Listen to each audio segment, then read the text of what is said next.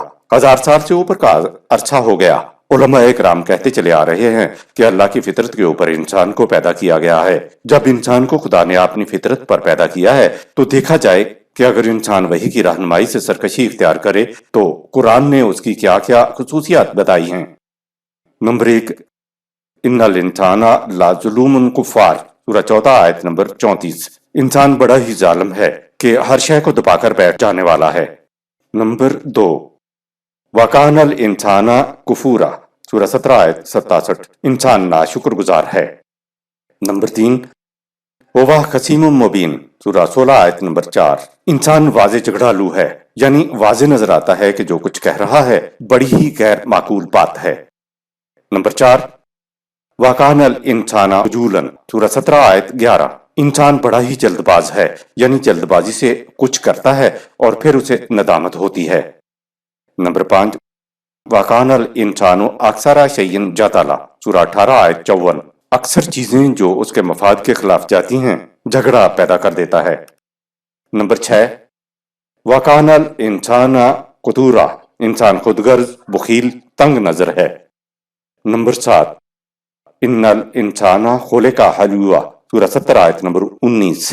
بے شک انسان ایسا لالچی ہے کہ اس کا پیٹ ہی نہیں بھرتا، ہر وقت بھوکا۔ نمبر 8، ان الانسان لربہ لکنود، سورہ 100 آیت نمبر 6۔ بے شک انسان اپنے رب کا بڑا ناشکرا ہے۔ نمبر 9، انہ کان ظلوما جہولا، سورہ 33 آیت نمبر 72۔ بے شک انسان ظالم بھی ہے، جاہل بھی ہے۔ ذات کے عطا ہو جانے کے بعد انسان دوسری مخلوقات سے ایک جدا مخلوق بن گیا۔ اب اگر جیسا کہ کہا جاتا ہے کہ انسان کو خدا نے اپنی فطرت پر پیدا کیا ہے تو بغیر وحی کی رہنمائی کے انسان کی مندرجہ بالا خصوصیات کو تو خود خدا بتا رہا ہے۔ سوچنے کا مقام تو پھر ہے نا کہ کیا خدا نے انسان کو اپنی فطرت پر پیدا کیا ہے؟ یہ بات بالکل غلط ہے۔ بات دراصل یہ ہے کہ زندگی کے اولین جرسوں میں لائف سٹائل کو خدا کی صفت فطر اللہ نے پیدا کیا تھا۔ فطر اللہ سے مراد خدا کی وہ صفت ہے جس کے تحت خدا آدم سے شے کو وجود میں لاتا ہے۔ وجود میں آ جانے کے بعد شے صفت تخلیق یا قانون تخلیق کی روح سے ارتقائی مدارج طے کرتی ہے۔ عمل تخلیق کے مرحلے میں ہی خدا کی صفت الباری اپنا کام شروع کرتی ہے، جس کے تحت شے کے حشو و زوائد کو الگ کیا جاتا ہے۔ جتنا کچھ زیادہ ہوتا ہے اس کو الگ کرنے کو باری کہتے ہیں۔ اس عمل کے بعد خدا کی صفت المصور کے تحت شے کو شکل، صورت، پیکر میں لایا جاتا ہے۔ قانون تخلیق کے تحت یعنی ارتقائی مدارج طے کرنے کے دوران جو مخلوق مطلوبہ قوت مدافعت اور محافظت سے زیادہ قوت حاصل کر لیتی ہے وہ اگلے مگر بہتر اور بلند درجے میں پہنچ جاتی ہے۔ آخر میں زندگی کی ایک شاخ نے مطلوبہ قوت مدافعت اور محافظت سے زیادہ قوت حاصل کر لی تو خدا نے اپنی صفت رحمانیت کے تحت زندگی کی اس شاخ کو ذات عطا کر دی۔ وَنَفَخَ فِيهِ مِن رُوحِهِ، سورہ 32 آیت نمبر 9۔ خدا نے اپنی توانائی کا شمع بھر اس کو عطا کر دیا۔ یوں زندگی کی یہ شاخ انسانی پیکر میں آ کر دوسری مخلوقات سے ایک جدا مخلوق بن گئی۔ انسانی ذات عطا ہو جانے کے بعد انسان اپنی سابقہ حیوانی کڑیوں سے بالکل جدا ہو کر ایک نئی مخلوق یعنی خلق جدید، سورہ 34 آیت نمبر 7 بن گیا۔ ورنہ ذات کے ملنے سے پہلے بھی دیگر حیوانات ہی کی طرح تھا۔ الخالق، الباری اور المصور کی ترتیب قرآن میں اسی طرح آئی ہے۔ هو اللہ الخالق الباری المصور، سورہ 59 آیت نمبر 24۔ جب تک یہ حیوانی درجے میں رہا زندگی بسر کرنے کے لیے ہدایات اس کے اندر ودیت کر کے رکھی جاتی رہیں۔ ذات چونکہ طبعی ارتقاء کا نتیجہ نہیں ہے اور نہ ہی یہ طبعی شے ہے، اس لیے اس کی نشو و نما طبعی قوانین کی روح سے نہیں ہو سکتی۔ لہٰذا ذات کی نشو و نما کے لیے خدا نے انسان کے اختیار و ارادے کے سبب کائنات کے باہر عالم امر سے وحی بذریعہ انبیاء کا سلسلہ شروع کیا تاکہ وحی کی روشنی میں زندگی بسر کرنے سے انسان کی ایک طرف تو ذات کی نشو و نما ہوتی چلی جائے اور دوسری طرف انسان کی دنیاوی زندگی بھی خوشگوار ہوتی چلی جائے۔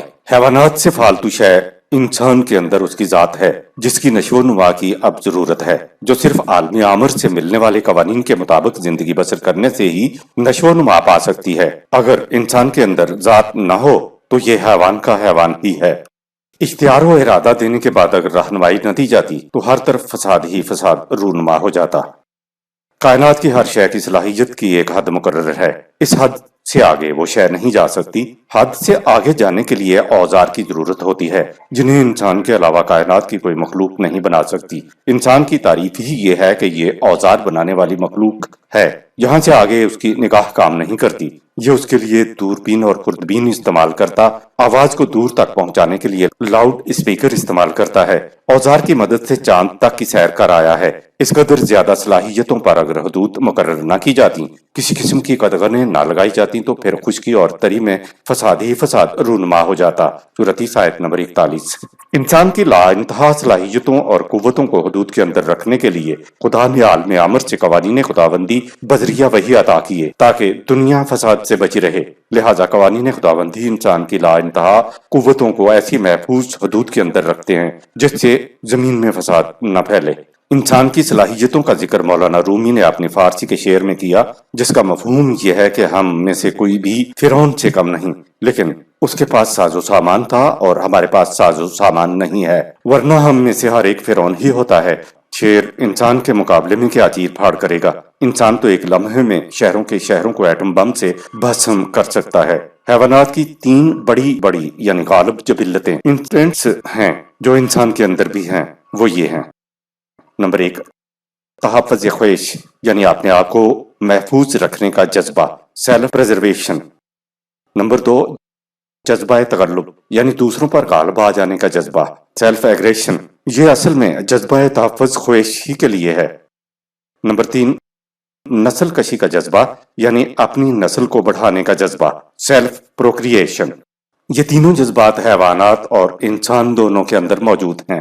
حیوان اپنی محدود صلاحیتوں کی وجہ سے زمین میں فساد برپا نہیں کر سکتا، جبکہ انسان کی صلاحیتیں لامحدود ہیں۔ اسی لیے انسان کی حیوانی جبلتوں کو کنٹرول کرنے کی خاطر ہدایات بذریعہ وحی کی ضرورت تھی۔ اگر انسان اپنی صلاحیتوں اور جذبات کو وحی خداوندی کی روشنی میں کنٹرول کرے تو نہ صرف اس کی دنیاوی زندگی پرامن اور خوشگوار ہو جاتی ہے، بلکہ ساتھ ساتھ اس کی ذات بھی نشو و نما پاتی چلی جاتی ہے، اور ذات ہی نے اخروی زندگی میں اگلے مراحل طے کرنا ہے۔ یہ اخروی مراحل وہی ذات طے کر سکیں گی جن کی طبعی جسم کے اندر رہتے ہوئے نشو و نما ہو چکی ہوگی۔ اگر انسان کو وحی کی رہنمائی نہ دی جاتی تو یہ اپنی لا انتہا صلاحیتوں کی وجہ سے زمین پر زندگی کو تہس نہس کر دیتا۔ جذبات کی حکمرانی کو روکنے کے لیے خدا نے انسان کو وحی کی رہنمائی عطا کی ہے۔ اگر انسان وحی کی پابندی نہ کرے تو یہ وہی کچھ کرے گا جو قرآن کی روشنی میں اوپر 1 سے 9 تک میں بیان کیا جا چکا ہے۔ اگر اللہ چاہتا تو ذات عطا کرنے کی بجائے انسان کو حیوانات کی طرح رہنمائی ودیت کر دیتا۔ اگر اللہ چاہتا تو حیوانات کی طرح انسان کو رہنمائی ودیت کر کے انبولڈ کر کے اس کی صلاحیتوں کو محدود کر دیتا تو اس کو بھی وحی کی رہنمائی کی ضرورت نہ تھی، لیکن اس کو تو ذات عطا کر کے اختیار و ارادہ دیا گیا ہے۔ اختیار و ارادے کی رعایت سے اس کی صلاحیتوں کو محدود نہیں کیا گیا، ورنہ خدا کے لیے کیا مشکل تھا کہ انسانوں کو بھی حیوانات کی طرح ایک ہی راستے پر چلنے والی مخلوق بنا کر سب کو مومن بنا دیتا۔ سورۃ عیسیٰ آیت نمبر 99۔ ظاہر ہے کہ انسان سب کے سب مومن نہیں ہیں، یعنی حیوانات کی طرح ایک راستے پر چلنے والے نہیں ہیں، تو اختیار و ارادہ تو انسان کے رویے سے ظاہر ہو رہا ہے۔ حیوانات، نباتات و جمادات سارے کے سارے مومن ہیں۔ خدا نے جو حدود ان کے لیے مقرر کر دی ہیں ان سے کبھی سرکشی نہیں برتتے، یہ پیدائشی مومن ہوتے ہیں، لیکن انسان کو اپنی مرضی سے مومن یا کافر بننا ہوتا ہے۔ فمن شاء فلیؤمن ومن شاء فلیکفر، سورہ 18 آیت نمبر 29۔ جو چاہے مومن بن جائے، جو چاہے کافر بن جائے۔ کافر بننے کے لیے اور مومن کے لیے دونوں راستے بتا دیے۔ وَہَدَيْنَاهُ النَّجْدَيْنِ، سورہ 90 آیت نمبر 10۔ راستے دکھانے کی ضرورت اس لیے پڑی کہ اس کے پاس اختیار اور بے پناہ صلاحیتیں تھیں اور اس کے اندر کوئی فطرت بھی نہیں تھی۔ زبردستی مومن بنانے کے لیے تو خود رسول اللہ صلی اللہ علیہ وسلم کو بھی روک دیا گیا تھا۔ قرآن کہتا ہے کہ اگر زبردستی مومن ہی بنانا ہوتا تو ہم انہیں حیوانات کی طرح کا مومن بنا دیتے۔ ہمارے لیے کیا مشکل تھا؟